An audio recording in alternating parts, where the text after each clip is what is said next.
This is the quickest I've ever done a podcast, I'll tell you that much. I've never done a podcast 2 minutes after watching the movie. History in the making. Well, and what's weird / funny is, we were going to do something else tonight, and this kind of got in the way of it. But I also do think, sitting here 10 minutes after watching it, I think people your age and my age are almost like uniquely qualified to talk about a movie like this because, again, and this was something I asked you while we were watching it. I was like, would this play the same for someone who is growing up now? And I don't think it would. It would be scary for a different reason. Yeah, given the setting, the television, the phone, the abundance of Legos. This was like... So on this episode of the Kulturecast, I am still your host, Chris Stachiw, much to the chagrin of many, and I am joined by my good friend all the way from Corn Coast, USA. He shows up from time to time on this show. He shows up from time to time on Bollywood Cinema Club. And also, you do the artwork for Scary Stories We Tell, your friend and mine, Dustin. In this house. Yeah.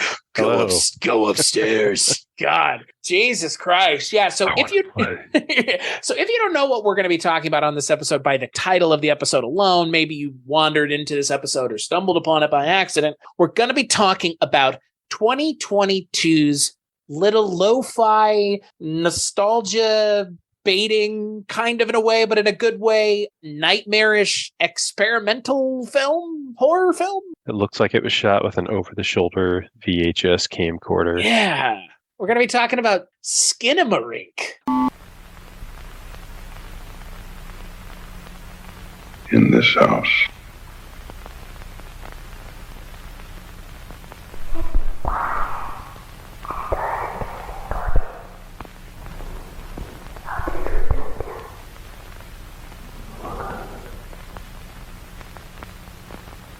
In this house.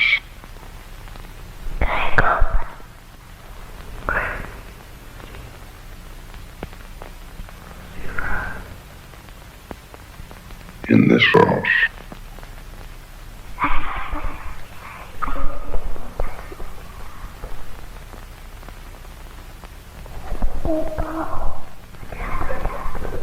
In this house.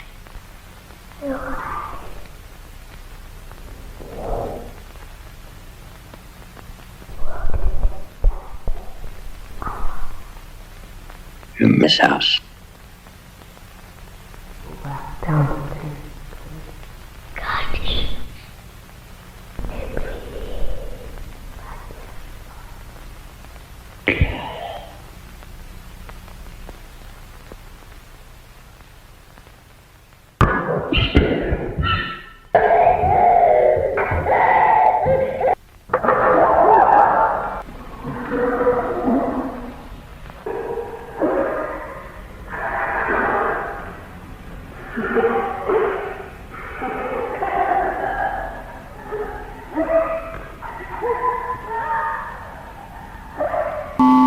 So the film is directed by Kyle Edward Ball, written by Kyle Edward Ball, and it stars Lucas Paul and Daly Rose Terriault, and they play Kevin and Kylie, a 4-year-old and a 6-year-old who are in their house, and then all of a sudden the windows and the doors start to disappear. This movie is essentially brand new, so there are going to be spoilers. If you do not want to have the movie spoiled for you, please do not listen any further. I think you and I would both agree, though, before we talk about spoilers, totally worth watching just to see it. Just to see it. It's not the same type of movie that you're used to, so it's worth experiencing with the lights off. And what's funny is, when we were watching it, Blair Witch was something we kind of kept mentioning. And like this movie, in a lot of ways, has that same exact feel to it. So if you were around or alive or cognizant enough to know about Blair Witch and how important it was to not know anything about the movie before seeing it, this is the exact same way. Does it necessitate the same reason for not knowing anything about it? No, I don't think so. I think not knowing about this movie ahead of time, it's good for a different reason. Blair Witch was because, it was part of the gimmick was, is this real or not? This is not real. There's nobody trying to convince you that this is real. But Blair Witch, that was part of the conceit, was like, this happened. This was found. I mean, it was found footage. This is found footage? Question mark? We'll talk about it. But from here on out, spoilers. This is in the running now for one of the more interesting things I think I've ever seen. Yeah. Horror movie wise. I mean, again, I know that may take some people and hit them hyperbolically, but Kyle Edward Ball does some things in this movie that I can't even really understand how. I mean, again, like I know how because, small miniatures and stuff exist and you can do a lot in After Effects and post-pro now. But this is one of the few movies I've ever seen where I'm not looking for the strings throughout the movie. I was just in it. Yeah. I don't think there are strings. Yeah. Well, so what about you, Dustin? Tell me about your thoughts. We were going to sit down and talk about an Indian cinema film, which we will talk about eventually. It's totally worth talking about. But when we saw this and I brought this up to you, it was kind of like a no-brainer. So, tell me a little bit about what you thought. Well, it was definitely something that, because of how it's shot, I mentioned while we were watching it, it's almost like a fly on the wall has a camera. But everything's from a perspective of almost like a kid, like a camera shot, like coming from under a bed, looking down out across the room or peeking around down the hall. Everything was just kind of this weird angle that was always from like a lower point of view. And because of some of the weird angles, it was really disorienting. Everything was very dark, staticky, grainy. And it just pulled me into it because I not only did I have to pay attention so I could hear what was being said or what noise that was. So that forced me to invest into the sound and really try to stare at the screen. And I think that's kind of the formula of the movie too, to get you to do that. Well, and that's the thing about a movie like this that I think is obviously part and parcel with why it is going to, I think, have a lasting effect. And hopefully Kyle Edward Ball, this is an early opening salvo for a career that is pushing of the genre. I don't know what would have been a better way to really capture the spirit of being a child in the 90s, but this is the closest I've ever seen to, short of just being there. And it's weird because sitting here, again, like within the last 20 minutes of watching this, it does kind of feel like for a time there, and you saw me watching this. I'm not playing this up. I mean, I am a jumpy person, but there were times where it was like being a kid again. It really felt like it in a way that things don't do that. And again, the problem with this movie is this is really only going to work for a certain swath of people in the way that it's really meant to. If you were ever in a house in the 90s with the lights off and an older house, so there's creaking and there's noises. If you ever lived that, this will awaken that experience and kind of give you those childhood fears, those uncomfortable, disorienting moments. And, there's some things in this movie that are just, again, it taps into something that's so visceral that it doesn't feel like I was watching a movie. It felt like I was just watching something I had seen. Yeah. And, I said it while we were watching it. I don't know why it took someone this long to make this movie. Like it's the kind of movie that makes perfect sense for people like you and I.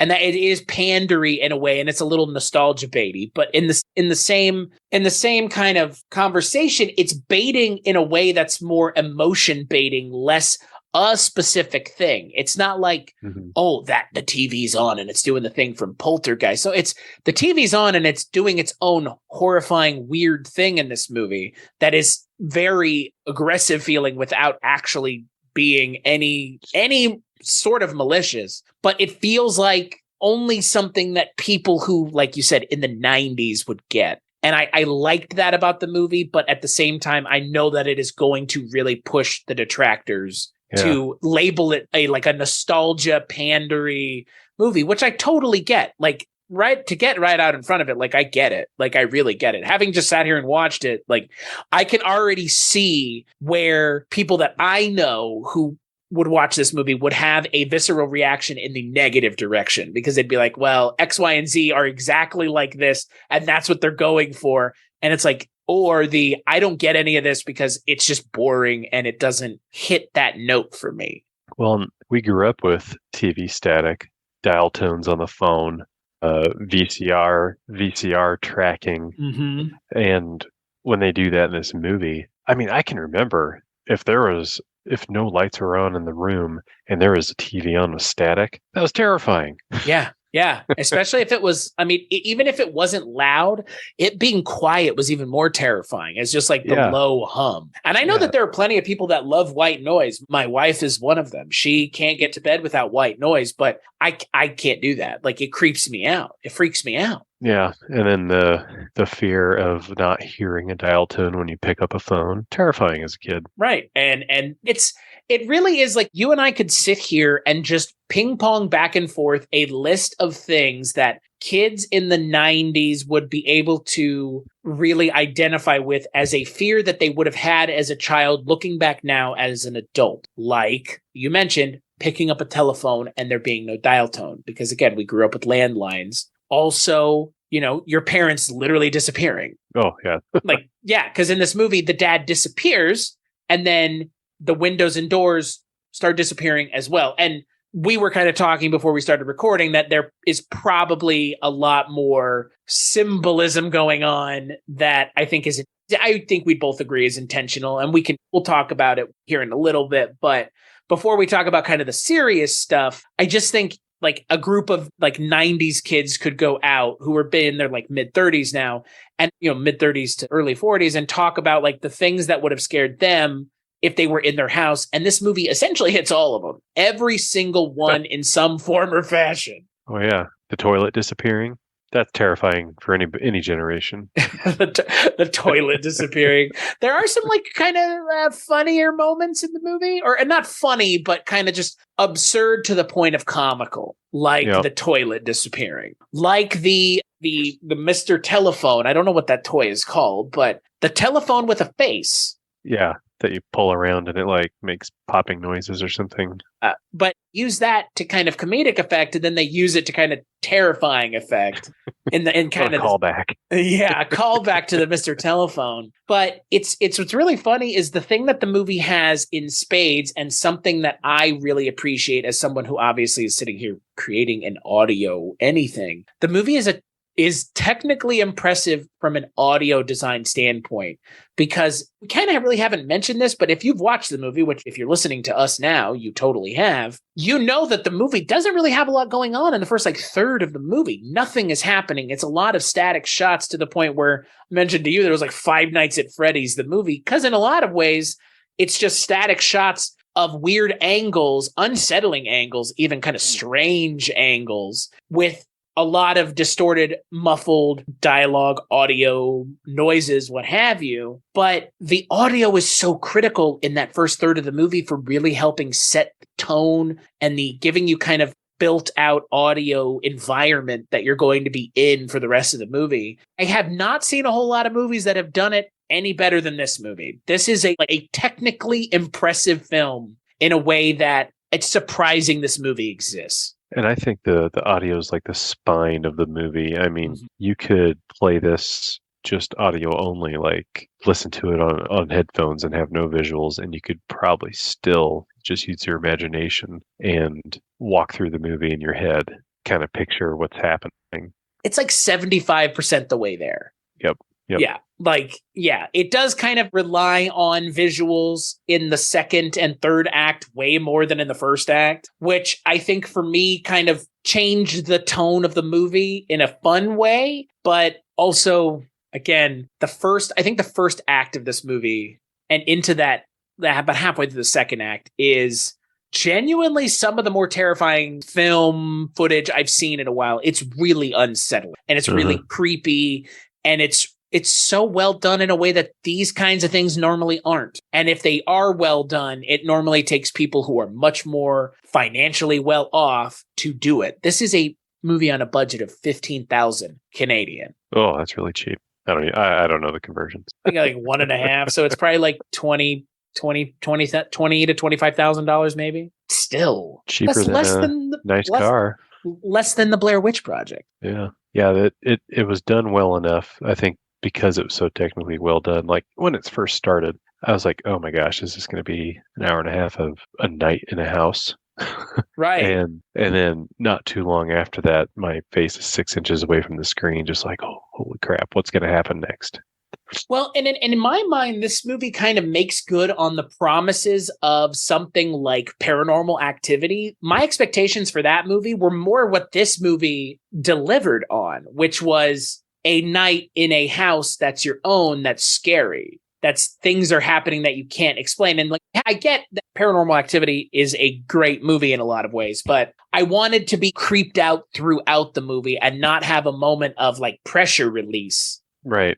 And this movie has no pressure release, even going into the final scene in the movie. I mean, you could, I guess because you could. It doesn't really give you much. It lets you cook it up in your head. Yeah, and I think also the third act of the movie is where the movie kind of stumbles a little bit because I think it's trying to maybe have more to say and again kind of digging more into the symbolism of the movie and maybe what the theme is a little bit more in the third act. Trying to let on what it is. And I don't know if I really picked it up, but and I think again like that's perfectly fine. I mean that kind of really in my mind looks at the influences of someone like David Lynch. Or Stanley Kubrick, where it's like really relying on like heavy amounts of like symbolism and imagery, which again, like when you think of symbolism through imagery, you think of Lynch, you think of Kubrick, which perfect. Those are great directors to emulate and use as a frame of reference. But yeah, you know, I worry that the third act of this movie kind of gets a little wonky. It kind of does. I mean, again, I think it's going to let some people down with the way it ends. I think it's going to disappoint some people who are expecting it after. I think people are going to watch this movie and they're going to be disappointed that there's less of a narrative than they were expecting. And this may be the first time a lot of people watch a movie like this even, which I think is more exciting for me to hear the responses of people who would never watch a rather plotless kind of, again, it's called experimental on Wikipedia. And I think they're right. I think it verges on, you know, it's a very avant-garde in a way. Yeah. Well, I think the majority of people that just watch movies in general, horror movies, whatever, expect some kind of conclusion, you know, and you're not going to get that. It's going to allow you to draw your own. Right. And, you know, that's perfectly fine. I have no problem with that. You have no problem with that. But that comes with watching a fair amount of less conventional Western narratives, because most mainstream Western narratives have a definitive ending and often go out of the way to explain the shit out of everything.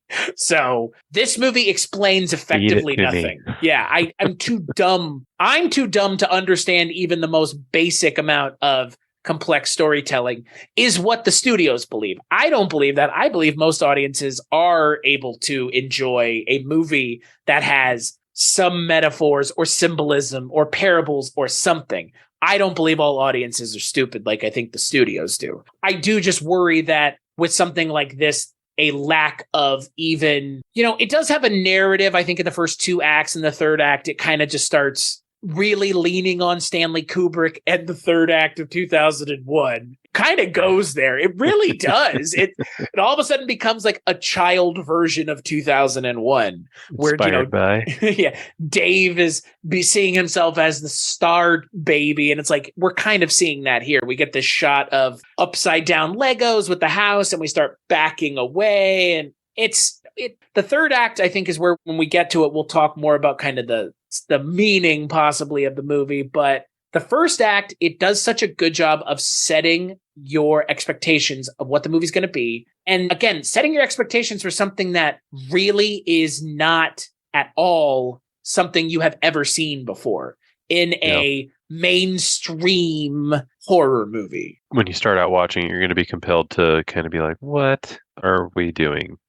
But take a step back and, like we said at the beginning, pretend you're this kid or one of these kids and you're starting your night out in this house like this. Well, I think it'll give you a different vantage point. Well, and that's why we were saying, found footage. And that's, why I kind of asked you, like, is this found footage? I don't think it's found footage because they're not filming. Yeah, nobody's acknowledged that there's a camera. Right, because there isn't a camera. There is, at most, there's a flashlight that is used to, I think, rather effective in some rather person kind of thing. But there's no camera or anything. So I don't know if there's a movie like, through the eyes of a character, if that's a genre, subgenre. I guess it kind of is something like Hardcore Henry, like first person. Not found footage as much as first person. This movie is more or less in first person for the second and third act. Anytime it's not a static shot with the kind of audio, either dialogue or just noises being used to fill up the space, that feels more like a literal first person POV. Cameraless, though, which I appreciate. Like, why at this point do we have to pretend that there's a camera? Like, why can't we tell a story from first person without a camera? Like, let's just say you're through the eyes of the character. There doesn't need to be a camera for that. Right. And it works here. I think it works more or less. I think it really does. Yeah.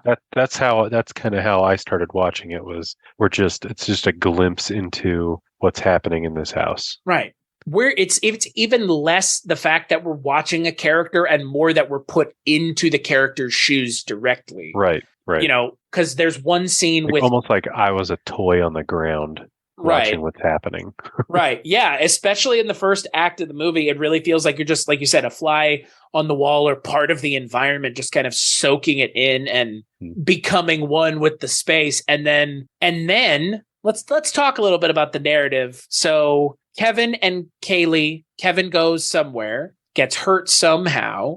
Dad calls someone telling them he's okay and didn't need stitches. We don't know why or how he got hurt. But they left the house, so went to a doctor, urgent care, something. And they can leave the house, which is important for later in the movie because, again, and the phone worked. Right. They do the Richard Haddam School of Plant and Payoff. They plant the fact that all these things work, and then they pay off with all of a sudden they don't work. Everything's normal. And then all of a sudden, Dad disappears.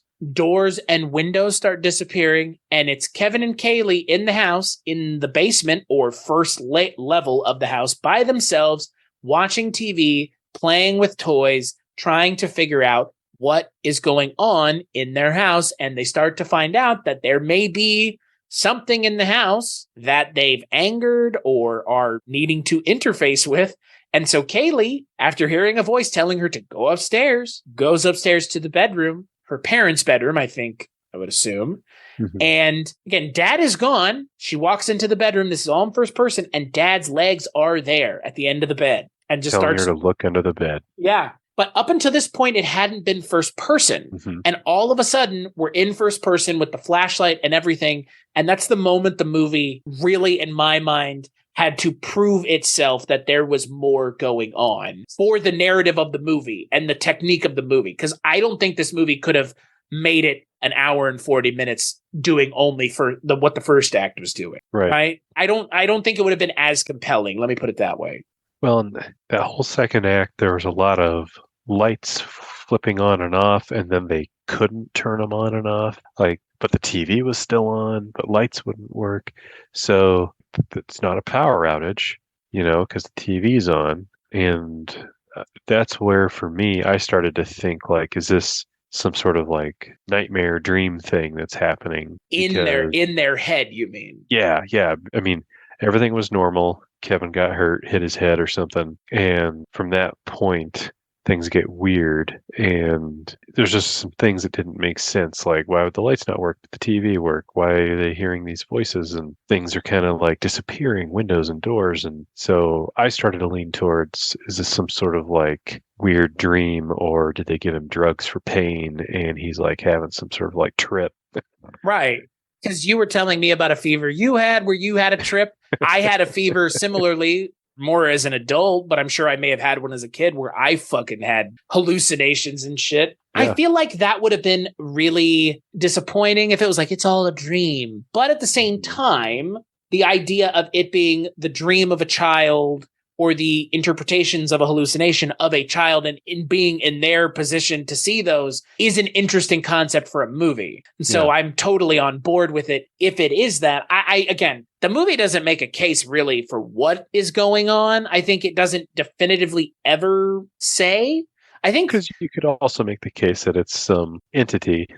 right, like or something. Because again, when we were, I kind of paused it when we started watching, and I was like, let's just kind of throw out what we think this is. And you kind of, mentioned what you had just said, and I said something to the effect of, I think it's maybe the mom or dad is trying to like eat the kids, and the house is protecting them or something because it's closing the windows and doors. It's not, I don't think it's that either. I think it's I'm pretty clearly off base, but I think there is something, and we kind of talked about it before we started recording, to the idea that the mom and dad, obviously at one point they're there, at least the mom isn't though. Mom is gone. Right. They never hear him talk about mom. They go like, we don't want to talk about that. Like Kaylee or Kevin is trying to say something to Kaylee, and she's like, I don't want to talk about that. Because, oh, by the way, there are subtitles on the screen during this movie when they talk, which is very helpful to understanding.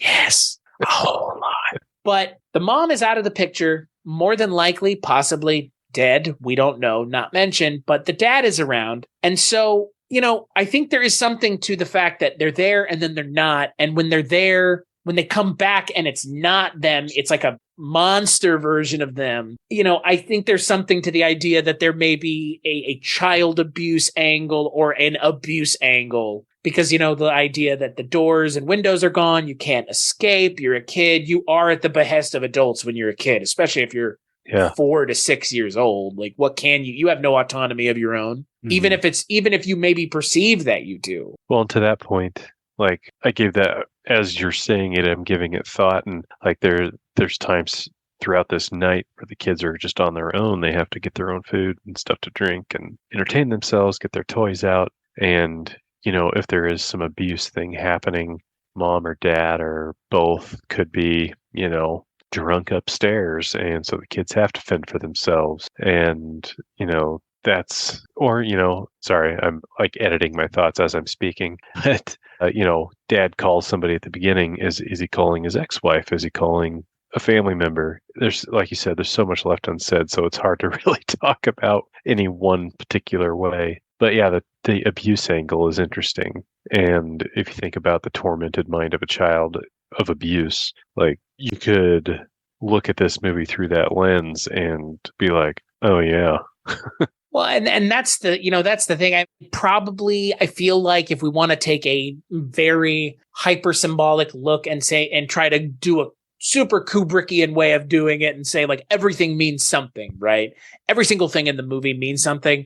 I would think most of the things that they show you that could be symbolic of something lean on like abuse or violence, because we do see blood. We see kind of multiple times. Yeah. Like over a rewind and over. Almost. Right. Like it never stops. Like it keeps going. Like there's no end to it. Like being abused as a child until you can fight back or put up a fight. I mean, there's the point where it says, Kaylee didn't do what I said. And so we took her mouth away. Yeah. It's like, again, like is it a little heavy handed? Maybe. And again, the movie doesn't take a stance that it's an abuse movie, but sometimes the best movies that are musings on these things don't necessarily have to come out and say it outright. And I personally appreciate a movie that doesn't feel like it has to. Yeah. Yeah. But again, it leads to being less popular to a certain section of audience, more than likely mainstream, because by the end of this movie, I feel like a lot of mainstream audiences are just like, what the fuck did I just watch? Because it leans on David Lynch and Kubrick at the end of the movie by just throwing weird things on the screen for you to see. Definitely try to get you to like evoke some sort of narrative that you come up with on your own. Less them actually constructing. Uh-huh. Because Kaylee goes upstairs and she sees her mom, she sees her dad, and then she sees something crawling out of the door, comes back downstairs, and then effectively she just disappears. The monster or whatever, mom or dad, I believe it's talking to her. Well, no, sometimes it's mom, sometimes it's dad. You can't really tell. Says, do something. She doesn't. And then we see a shot of her with no eyes and no mouth. And then she's gone. And it's just Kevin for the rest of the movie looking for Kaylee. And he is 4 years old. Yeah. Finally gets a phone to work, dials 911. Oh, and that's after the voice tells him to hurt himself, because he says that he's hurt and he feels sick. Yeah. Well, Kevin, the voice tells Kevin to stab himself in the eye. Yeah. With a box cutter, I guess. It says safety knife in the subtitles, but that would be a box cutter in my mind. But he stabs himself in the eye and then has to call 911 and tell 911 that he's hurt and sick and cut himself. And it is awful. Yeah. They do a really good job of recreating what that would sound like. And having a 4-year-old, like, that definitely pulled on some extra stuff with me. Yeah. Well, and that's kind of, it kind of worked out that you and I were the ones talking about this. Because, right. It's, I don't have kids, but I can completely understand it because it's really well done. I mean, that's the thing about this movie. I mentioned the kind of audio angle and how kind of a technical masterpiece the audio design is. The child actors that they have, they are perfect. I feel like they're the perfect amount of like not pathetic, but the lack of ability to defend oneself that is inherent to being a child that you can tell when a child talks. They do it because they're kids. They're clearly real children. And it works. Their dialogue isn't, as ours is. You say something, I say something, you say. It's Kevin will say something like, Kaylee, what was that? And then maybe 3 seconds go by. I don't know. Because as a kid, you're processing. You're trying to figure shit out too. Like, right. And mind you, we don't have frames of reference even for some of the things we see in the third act of this movie. Can you imagine a child seeing those things? Yeah. The movie's a trip. Well, and so the third, let's talk a little bit about the real kind of where the movie kind of really starts tripping. So Kevin stabs himself in the eye, and then the voice tells him to go upstairs.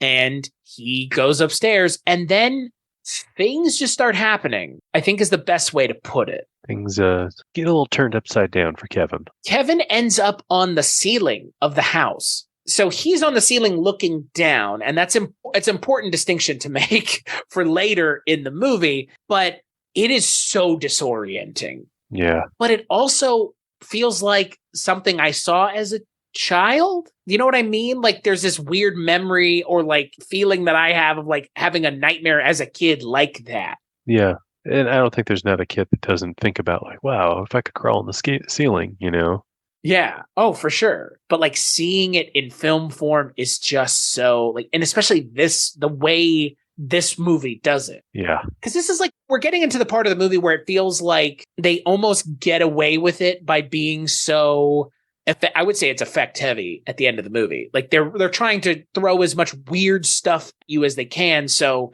they invert you and they put you on the ceiling, which I don't know how they filmed that. Yeah. Because it's not just, we turn the camera upside down.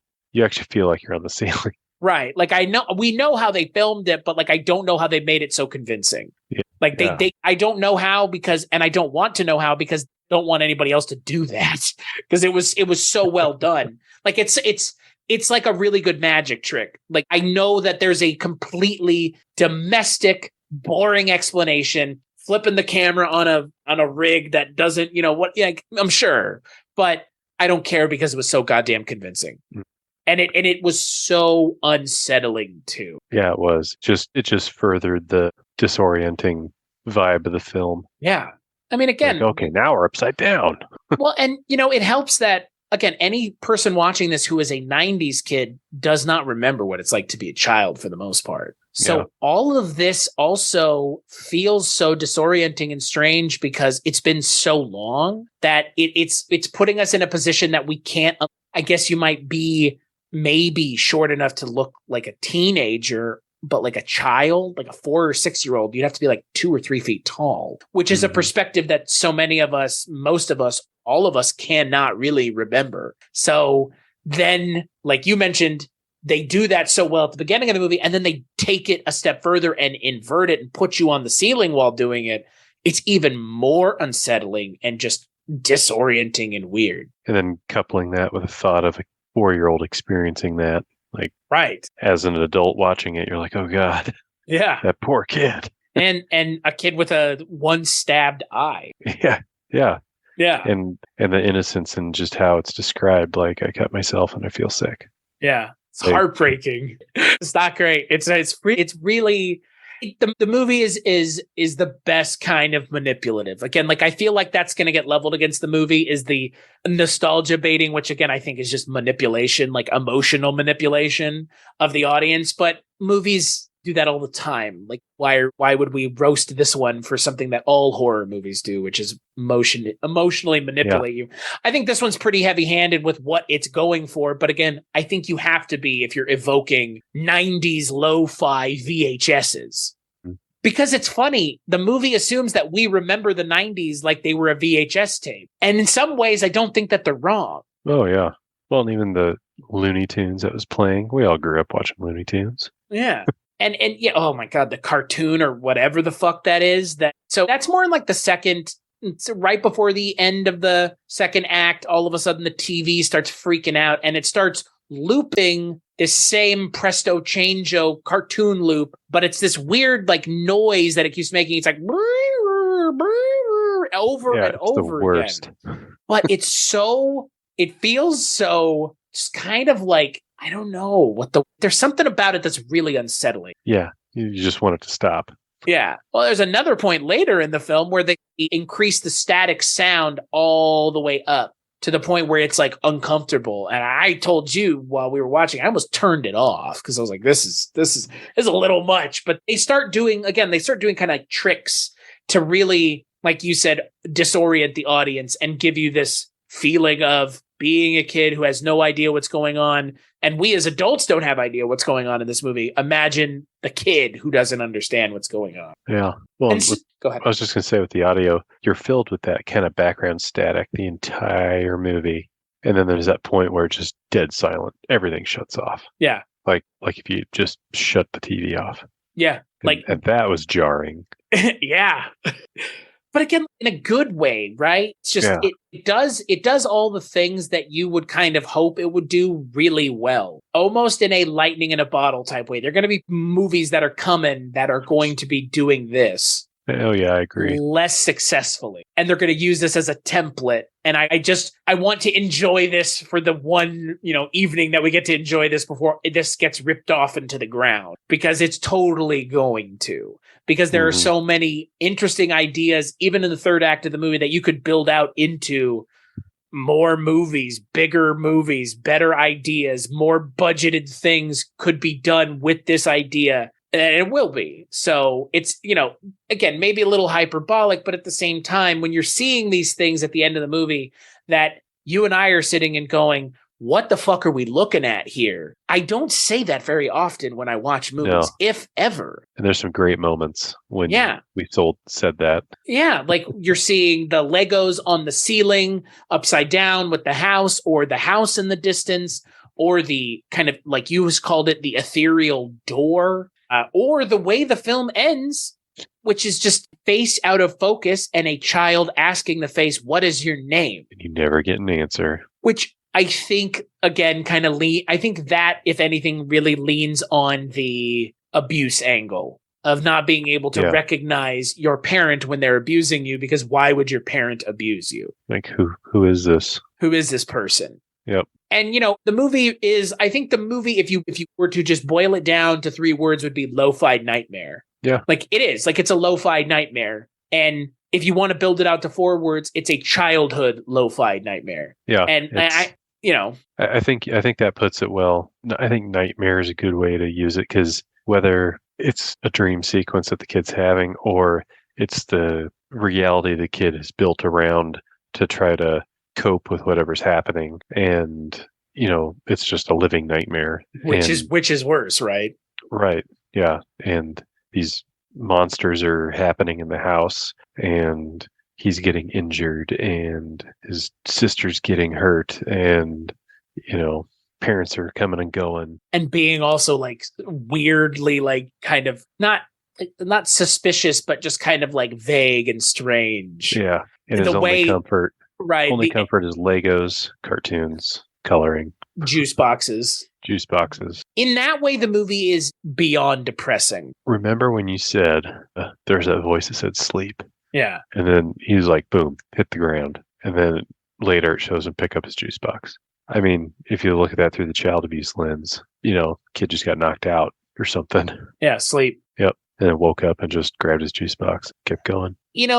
We talk about the term horror movie, and normally it's Freddy Krueger and Jason, and abuse and child abuse is a real horror. Freddy and Jason aren't real. And that's the thing about something like this that real monsters. I think really hits close to home for a lot of people our age. And again, not speaking to abuse directly, but more just feeling of being frightened regardless of what it was. Because again, there are abuse things in this movie, but there are things that it's just weird childhood things like creaky noises and mumbling sounds and voices and banging sounds you may hear in a non-haunted house. That's just something totally explainable. But in a dark house as a 4-year-old, it is a ghost or it is a monster.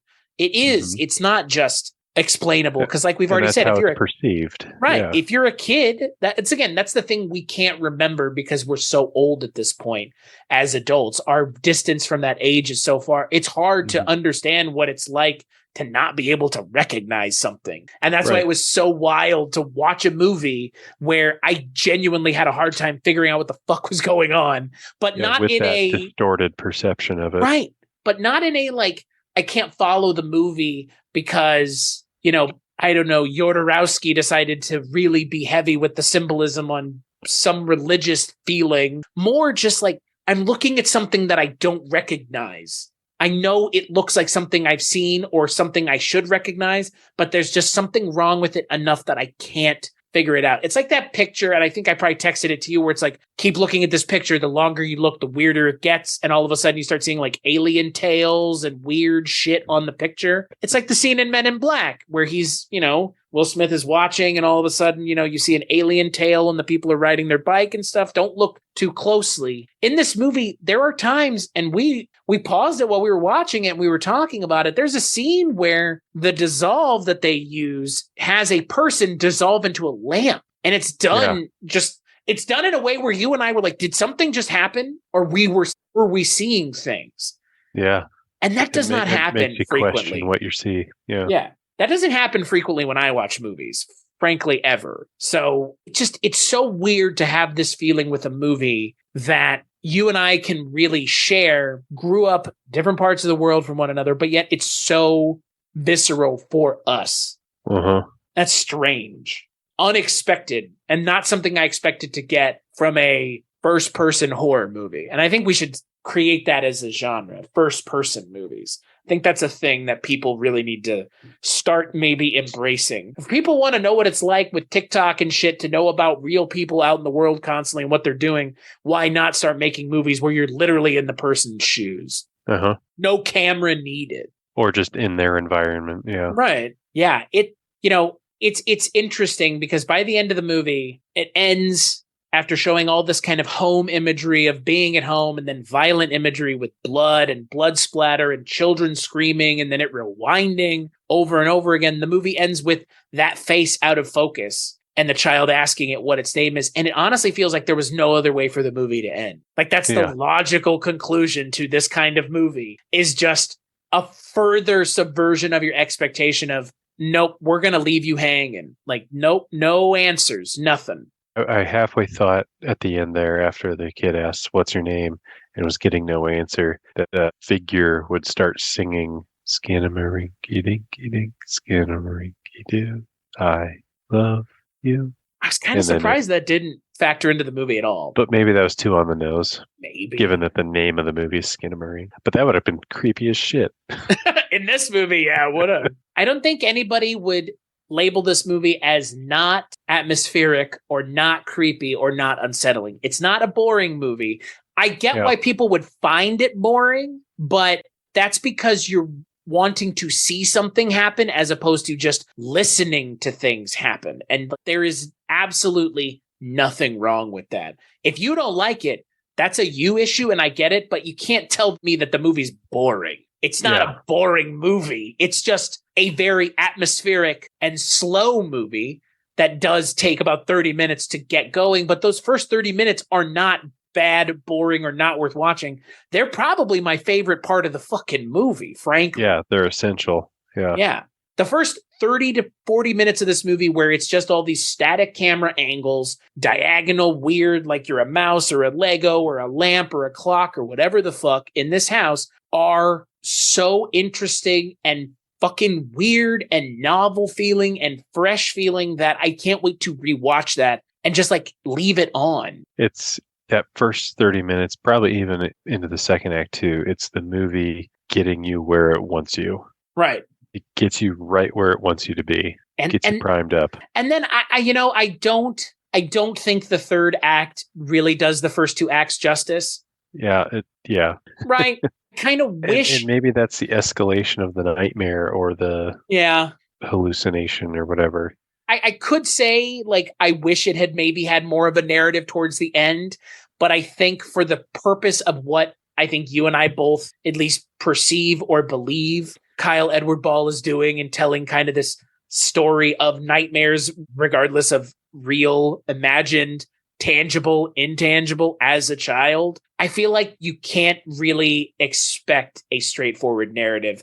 I feel like maybe that's a little bit of a cheat, though. Like, in and of itself, it may be a cheat to be like, all right, well, because it's more of an experimental movie about a feeling or a set of feelings, less something more tangible necessarily, we can get away with being a rather ambiguous, if you even want to call it that, ending. That's kind of a cheat in and of itself. But again, with a movie like this, it all kind of does just work. Even frankly, surprisingly, because again, most of the time a movie like this comes out, doesn't make a splash, doesn't really have anything to say, doesn't really do anything, and then it just goes back onto Shudder or where else. And, you know, there are people who like it, but nobody is doing like they did with this movie, where it's on TikTok and Reddit and Twitter, and people are all over the place going bananas for it. No, scariest movie trailer ever, scariest movie ever. It is a scary movie. And I know that friend of, or, you know, frequent guest on this show, Mark Begley, you know, he says, well, you know, movies don't need to be scary in a scared me sense for it to be a horror movie.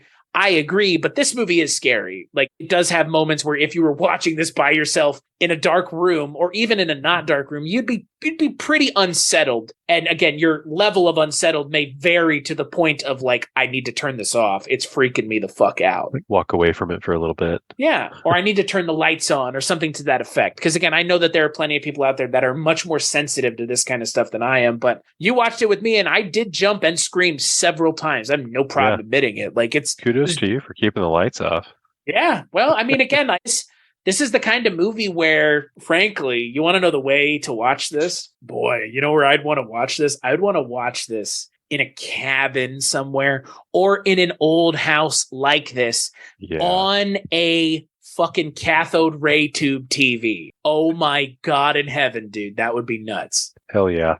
Just to like set the stage for yourself to watch a movie like this would be, and in a dark, creepy, old mid-90s house, on a cathode ray TV, like, good God in heaven. That's what this is going for. And it would be exactly what something like this deserves. This movie deserves to be watched on VHS. Like, it really does. I can't say that about a lot of things. Only other thing I would say deserves to be watched on VHS that's contemporary is WNUF Halloween Special. It adds to the quality of the movie. I know that this movie may never even get a physical release. They've mentioned it may not. I feel like it's a shame that this movie may never get a short limited run VHS release, because I would buy it just so that I could own it to watch it that way if I ever wanted to, because that is the way I feel like to enjoy something of this kind of vintage, if that makes sense. Is it gonna hit theaters? Did it hit theaters? I don't even know. It's showing here today. Really? Downtown. Yeah, I think that would be an experience. Right? I don't know if I'd want to see it with an audience. Like, I feel like this movie is going to be very polarizing. I mainly want to I almost want to people watch.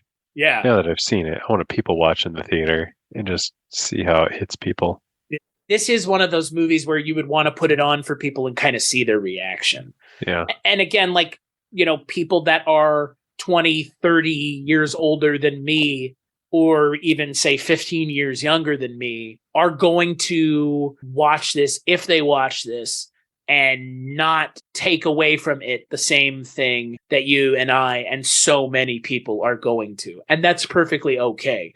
it's okay that there are movies like this. And we as millennials probably need to get okay with them pandering more to us in the coming years.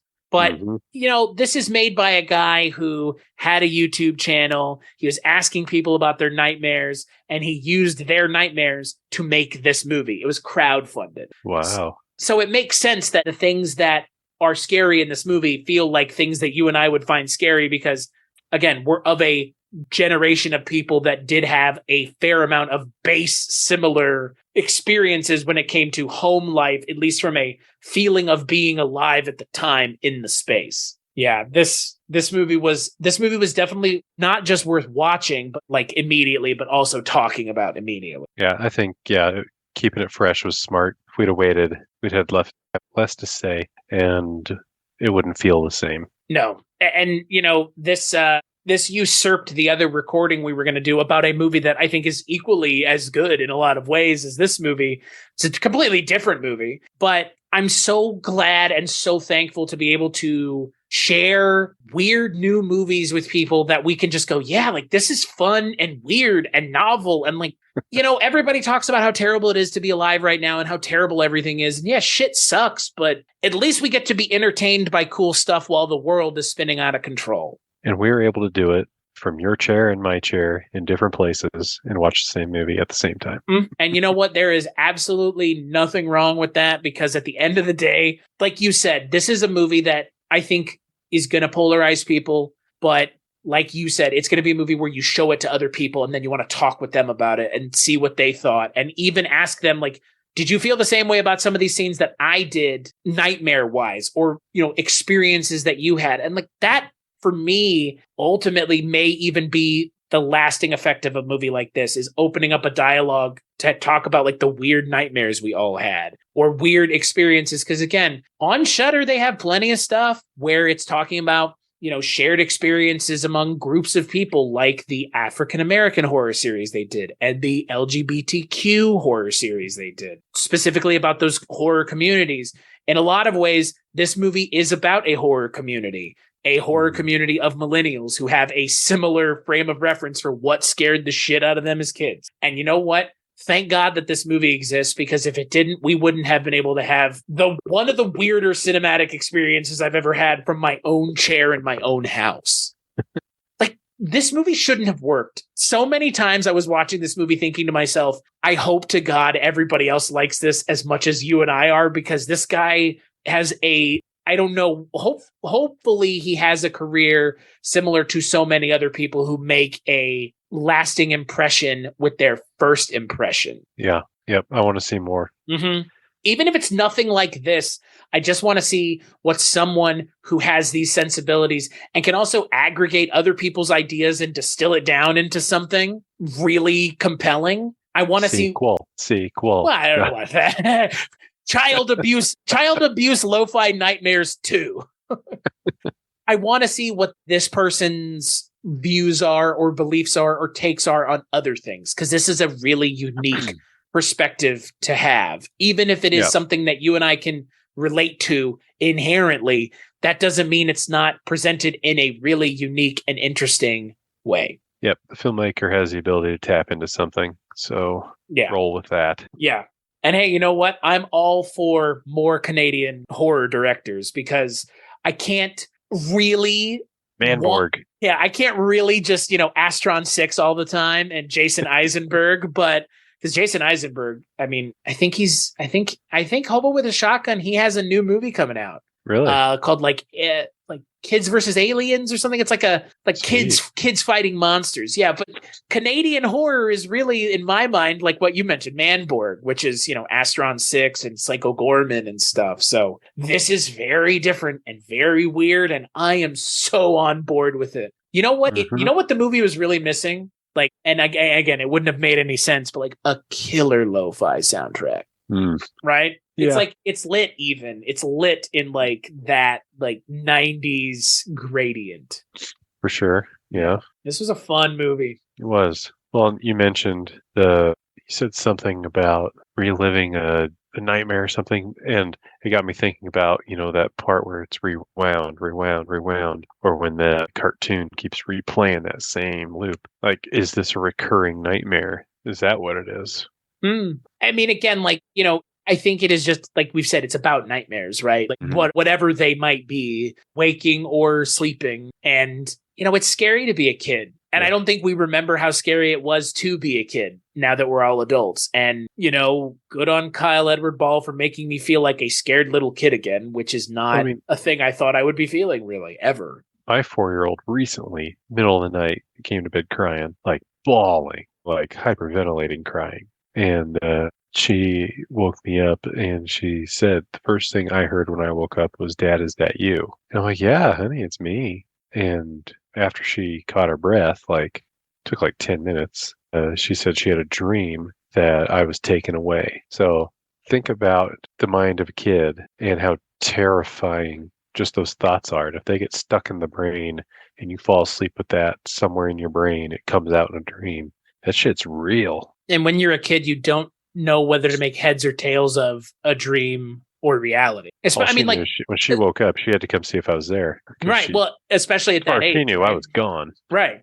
Especially at the age that the kid is in this movie, 4 years old. Like the other girl clearly, like, she is more like able to process what's going on. But the fact that we end up having the 4-year-old as our kind of eyes throughout the movie, especially in the second and third act, it's so smart. Because like you said, it's just whether or not these things are actually happening or not, they're scary either way. Mm-hmm. And that's the entire point, is it is scary either way, regardless of whether or not it's actually happening. Because if you're 4 years old, it doesn't matter if it's real or not. It's real. Right.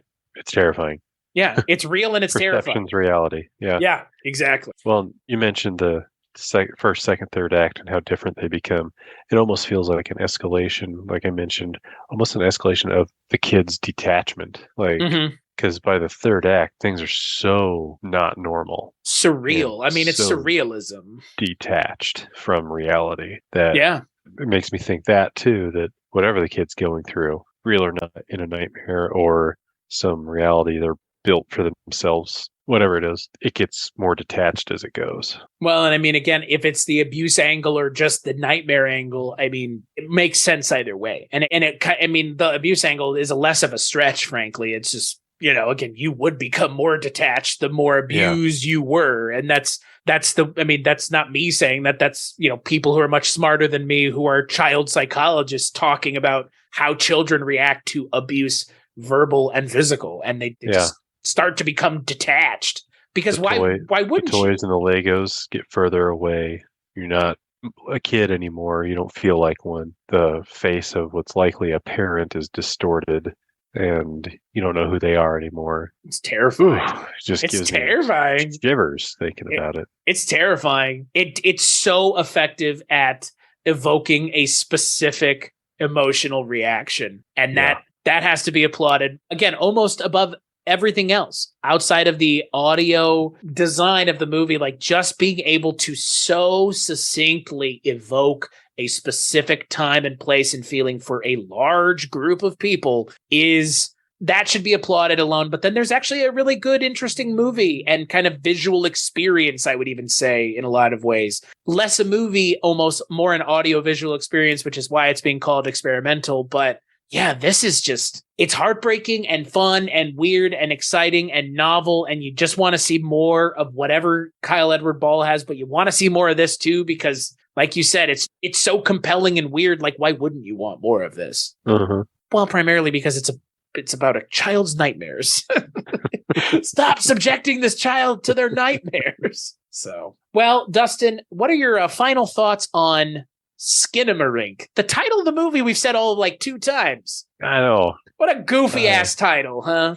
Final thoughts, going into it, seeing the trailer, I thought one thing, watching it, I don't know what I think, but I think do what you did tonight. Watch it at 11 p.m., shut the lights off, experience it that way at least once. And because it'll pull you into it and you'll be in there experiencing what's happening. But definitely worth a watch. I'm going to suggest it to people I know. Whether they listen, I don't know. But some of the movies I recommend, they're like, oh, I don't know. Space herpes? Is it in the MCU? Does a frog lady lick anyone in it? Now you're talking my jam. Yeah. Now you're speaking of being a child and watching things, huh, Dustin? Yep. All of a sudden, Ice but- Pirates is on the VCR in the background. I know that movie. That would be on my TV in this nightmare. Right. But yeah, this was totally an experience worth having. I'll probably watch it again. And I would go as far as to say, I'm glad that you and I got to share it together as the first time. Like it was spur of the moment, but I don't know, like I've been saying this to some people that, I podcast with, and this is the first time we've podcasted together this year, but like, it feels like stuff like this is setting a good tone for the year. I feel like this is going to be a good year. I feel like this is going to be our year finally. Like give us the millennials a chance finally. Please, can this be our year? It took a long time to come. That's what the Zombies said in that song. I like that song. No, like this stuff like this has gotten me excited for this year and like we're going to be watching this year and what we're going to be talking about and what things are going to come out. Again, I know this didn't come out of nowhere, but I don't necessarily stay up with horror Twitter. I know that's surprising that I'm not the social media maven of the world, but I don't necessarily keep up with horror Twitter. If I were to do that, I should just ask my friend Josh Bragg what I should be keeping an eye out for over on the Haunting season. But I don't necessarily keep up with the trends in horror, so I didn't know about this movie until literally a couple hours ago. So I'm surprised by it, which is a pleasant surprise. And I'm always glad that even with, like you've already mentioned, MCU shit coming out every other day and Star Wars and everything else, we can still be surprised by something like this that cost less than it probably cost to ferry Robert Downey Jr. around on the set of Endgame.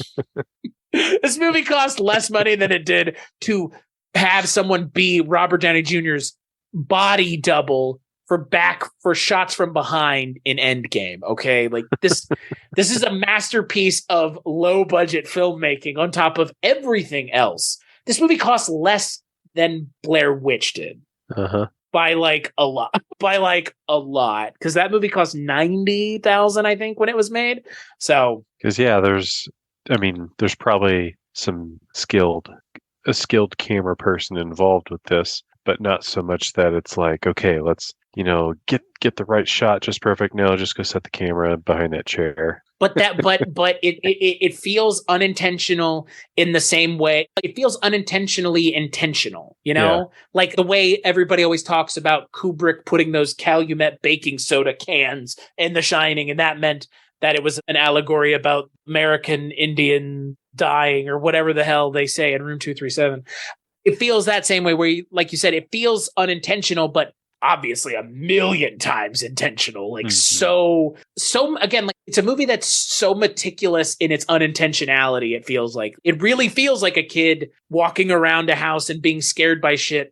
And that has to feel so organic. And it does. It does. It really does. Yep. Like, and that is impressive. Again, there are so many things that are just technically impressive that it doesn't have to be the most narratively compelling movie to get some level of enjoyment out of it. Again, that's why I'm worried that it's not going to have the same mainstream appeal of something like Paranormal Activity or more of these narrative-driven found footage movies. But I think it's creepy and weird enough and unsettling enough that there will be enough teenagers and adults and other people that will go and be freaked the fuck out by this movie. And they'll go and tell other people to go check it out too. I think hopefully maybe this movie comes out on Friday and just goes ape shit. Like, I wouldn't be surprised. Would you? I wouldn't be. If people go to see it, they're going to talk about it.